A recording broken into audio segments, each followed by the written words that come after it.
ভুয়ো ভোটারের দিন এবার শেষ হতে চলেছে, কেননা ভোটার কার্ডের সঙ্গে এবার লিঙ্ক হচ্ছে আধার কার্ড। একদিকে নির্বাচন কমিশন এবং স্বরাষ্ট্র মন্ত্রকের সঙ্গে গুরুত্বপূর্ণ বৈঠকে এই নজিরবিহীন সিদ্ধান্ত।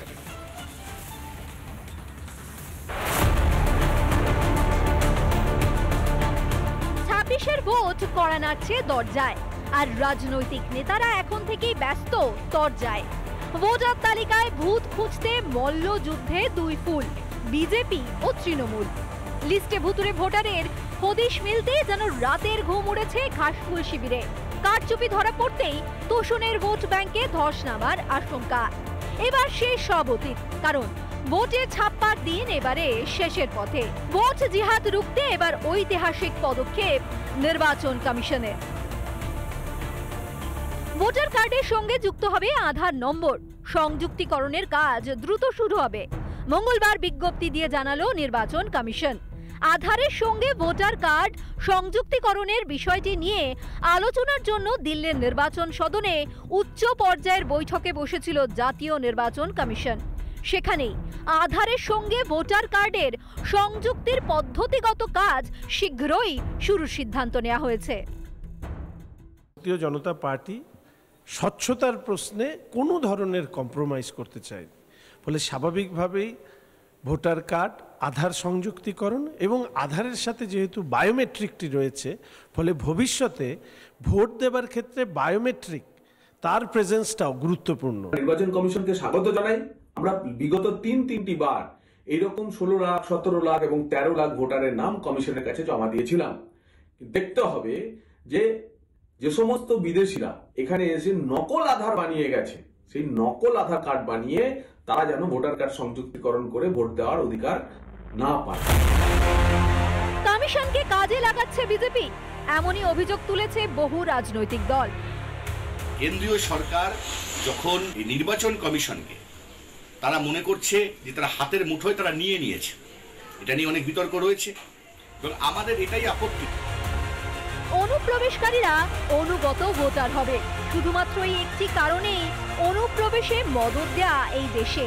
রাজ্যের নির্বাচনে অনুপ্রবেশকারীদের অংশগ্রহণে গণতন্ত্রের উৎসবের পবিত্রতা যাতে কলুষিত না হয়, নির্বাচন কমিশনের সিদ্ধান্তে সেই লক্ষ্যেই আরও এক ধাপ এগিয়ে গেল দেশ।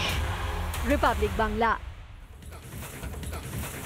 উন্নয়নের অভাব নিয়ে ভুরি ভুরি অভিযোগ রয়েছে, কিন্তু তারপরেও যাতে পীরজাদারা একের পর এক অভিযোগ করছে যাতে বিদ্রোহের আগুন না জ্বলে, সেই কারণে ভেতরে লবিবাজি তৈরি করা হচ্ছে, অর্থাৎ বিভাজনের রাজনীতি তৈরি করা হচ্ছে। এমনটাই রিপাবলিক বাংলার ক্যামেরার সামনে বিস্ফোরক মন্তব্য করলেন পীরজাদা তহা সিদ্দিকী। একের পর এক পীরজাদাদের মধ্যে যে বিভাজন তৈরি হচ্ছে তা একে অপরকে যখন আক্রমণ শানাচ্ছে তাতেই স্পষ্ট হচ্ছে। পশ্চিমবাংলার মুখ্যমন্ত্রীকে চোখের আড়ালে রেখে যে যা পাচ্ছে করছে। রাহুলদের হাতে টাকা ফেলে দিয়ে আজকে দেশে ফুরফুরা শরীফের কিছু উন্নয়ন হলো না, দেশের মানুষের উন্নয়ন হলো না। শিওরে 26-এর বিধানসভা নির্বাচন, তাই যেন আচমকাই রাজনীতির কাঁটা ঘুরতে ঘুরতে এসে আটকেছে ফুরফুরা শরীফে। তবে জাঙ্গিপাড়া বিধানসভার অন্তর্গত সারা বাংলা প্রসিদ্ধ এই ধর্মস্থানে সব কি ঠিকঠাক আছে? ঠিক নেই বলেই হয়তো দীর্ঘ 9 বছর পর স্বয়ং মুখ্যমন্ত্রী মমতা বন্দ্যোপাধ্যায়কে ছুটে আসতে হয়েছে ফুরফুরা শরীফে। ফুরফুরা শরীফের মাজার থেকে বা নতুন মাজার থেকে মাত্র 2 কিলোমিটার মধ্যেই রয়েছে এই ক্যাম্পাস। আলিয়া ইউনিভার্সিটির ক্যাম্পাস হিসেবে তৈরি হয়েছিল, এখন একটা ভুতুরে বাড়ির মতো পড়ে রয়েছে। বাইরে তালা লাগানো রয়েছে এবং তালায় মরচে পড়েছে। যদিও মমতা বন্দ্যোপাধ্যায় বলছেন হাসপাতাল ছাড়া সবই হয়ে গেছে। ফুরফুরা শরীফ থেকে যতটা পেয়েছে শাসক দল তার যথার্থ প্রতিদান কি দিতে পেরেছে তারা? না হলে কেন অনুন্নয়নের এত অনুযোগ ফুরফুরার পীরজাদাদের মুখে? বঞ্চিত হচ্ছি তো বটেই, সংখ্যালঘু মানুষটা তারা পেচ্ছে না পাওয়ার জন্যই তো এইসব নিয়ে পিছিয়ে গেছে। চাকরি থেকে, শিল্প থেকে, কর্ম থেকে তো হয়, না হলে বঞ্চিত হবে।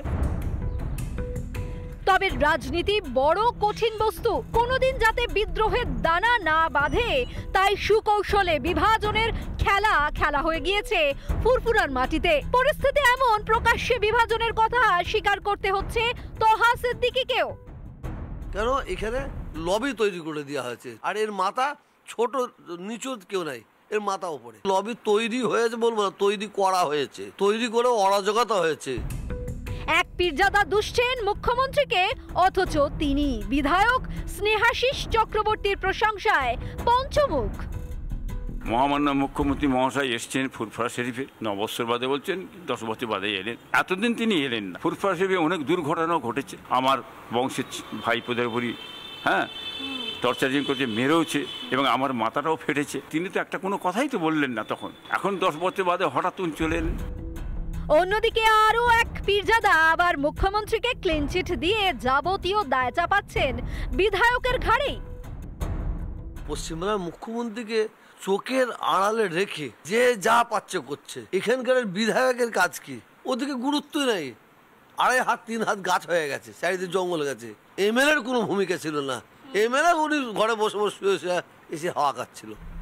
কেউ কেউ আবার মুখ্যমন্ত্রীর সঙ্গে গোপন আতাতের অভিযোগ তুলছেন আইএসএফ বিধায়ক তথা ফুরফুরা শরীফের অন্যতম পীরজাদা নওসাদ সিদ্দিকীর বিরুদ্ধে। যে মুখ্যমন্ত্রী 10-12 বছর, প্রায় 10-11 বছর ফুরফুরা শরীফে আসেন, 1 সপ্তাহ আগে নওসাদ ভাই গেল, 1 সপ্তাহ পরে মুখ্যমন্ত্রী ফুরফুরা শরীফে ছুটলেন কেন? কি এমন মধু ঢাললেন যে এই মুহূর্তে পশ্চিমবঙ্গে মুসলিম লীগ 2 সরকার চলছে। ফলে মমতা বন্দ্যোপাধ্যায় যে মুসলিম লীগ 2 সরকারটা চালাচ্ছেন, স্বাভাবিকভাবে তাদের কাছেও ফুরফুরা শরীফের বিভিন্ন নেতাদের বিভিন্ন ধরনের এক্সপেকটেশন থাকবেন। বাংলার একটা বড় অংশের সংখ্যালঘু সম্প্রদায়ের ওপর ফুরফুরা শরীফের প্রভাব, তাই ভোট বাজারেও ফুরফুরার কদর আকাশ ছোঁয়া। কিন্তু আজীবন কি স্রেফ ভোট ব্যাংকই হয়ে থাকবে ফুরফুরা শরীফ ও তার অনুগামীরা? কখনো খয়রাতি, কখনো বিভাজন, রাজনীতির জাল ছিঁড়ে আর দুধেল গাই হয়ে থাকতে রাজি নয় ফুরফুরা। রিপাবলিক বাংলা। রাম নবমীতে অশান্তি হতে পারে বাংলায়, ইন্ধন যোগাতে পারেন রাজ্যের মুখ্যমন্ত্রী মমতা বন্দ্যোপাধ্যায়, এমনকি অনুঘটকের ভূমিকা পালন করতে পারে পুলিশ। বিস্ফোরক অভিযোগ করছেন রাজ্যের বিরোধী দলনেতা শুভেন্দু অধিকারী। আর ঠিক তখনই পাল্টা জবাব দিচ্ছে তৃণমূল। ধর্মের নামে রাজনীতি তৃণমূল কংগ্রেস করে না, অভিযোগ করছেন পাল্টা চন্দ্রিমা ভট্টাচার্য। রাজ্যের মুখ্যমন্ত্রী এর আগে রামনবমী উৎসবকে অনেকবারই পুলিশকে দিয়ে বাধা দিয়েছেন, কোর্টে যেতে হয়েছে। আগামী 6 এপ্রিল রামনবমী উৎসব। তার প্রায় 3 সপ্তাহ আগে থেকেই উত্তপ্ত বাংলার রাজনীতি। অতীতের উদাহরণ টেনে তৃণমূলকে বিঁধছেন শুভেন্দু অধিকারী। কয়েক বছর ধরে চলছে এক ধারা, রামনবমীতে অশান্তি, পায়ে পা লাগিয়ে ছড়ানো হচ্ছে হিংসা। বিজেপির দাবি সনাতনী হিন্দুদের সংস্কার পালন তৃণমূলের চক্ষুশূল। শাসকের শোষণের রাজনীতির কারণেই গত বছরও অগ্নিগর্ভ হয়েছে বাংলা। শুভেন্দু অধিকারীর অভিযোগ, আপত্তি শুধু রামনবমী নিয়ে নয়, লক্ষ্মী পুজো, কালী পুজো, সরস্বতী পুজো থেকে দোল পূর্ণিমা, সব ক্ষেত্রেই বাধার মুখে হিন্দুরা। এবারেও আমরা আশঙ্কা করছি বাংলাদেশের পরে যেভাবে জিহাদিরা উৎসাহিত হয়ে কলকাতার রাজাবাজারে কালী পুজোয় হামলা করেছে, বজবজের নোয়াখালীতে লক্ষ্মী পুজোয় হামলা করেছে, কার্তিক পুজোতে বেলডাঙ্গায় হামলা হয়েছে, সরস্বতী পুজোতে যোগেশচন্দ্রে, হরিণঘাটার নগর উখড়া সহ রাজ্যের একাধিক জায়গায় মা সরস্বতী পুজোতে বাধা দেওয়া হয়েছে।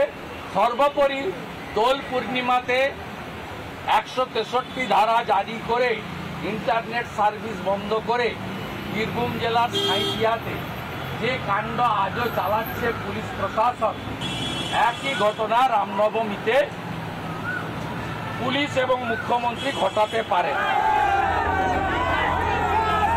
জয় শ্রীরাম স্লোগান শুনে মমতা ব্যানার্জির তেড়ে যাওয়ার ছবি এখনো টাটকা। সেই উদাহরণও টানলেন বিরোধী দলনেতা। রামনবমী একটি আনন্দের সঙ্গে ধর্মীয় উৎসব, সনাতন হিন্দুদের। এই জায়গাটাতে মুখ্যমন্ত্রীর যে ইরিটেশন, তাতেই সমস্যা তৈরি করে। আমরা কোথাও কোনো ধর্মীয় মেরুকরণ করে আমাদের ভোট চাইও নি, মানুষ আমাদের সেইভাবে ভোট দেননি। আর এটা এই বিভাজন কেউ করে দেখাতেও পারবে না। হিন্দু জেগে গেছে, হিন্দুরা তাকত দেখাচ্ছে বাংলায়। আপনাকে হিন্দুরা শিক্ষা দেবে 26 চ্যালেঞ্জ ছুড়ছেন শুভেন্দু অধিকারী। এবার কি হিন্দু ঐক্যেই আসন টলমল হবে মুখ্যমন্ত্রীর? বিট্টু রায়চৌধুরীর রিপোর্ট, রিপাবলিক বাংলা। নানা ধরনের কন্টেন্ট দেখার জন্য লাইক করুন, শেয়ার করুন আমাদের ফেসবুক পেজ, সাবস্ক্রাইব করুন আমাদের ইউটিউব চ্যানেল। পাশাপাশি অন্যান্য ব্রেকিং নিউজের জন্য অবশ্যই চোখ রাখুন রিপাবলিক বাংলায়।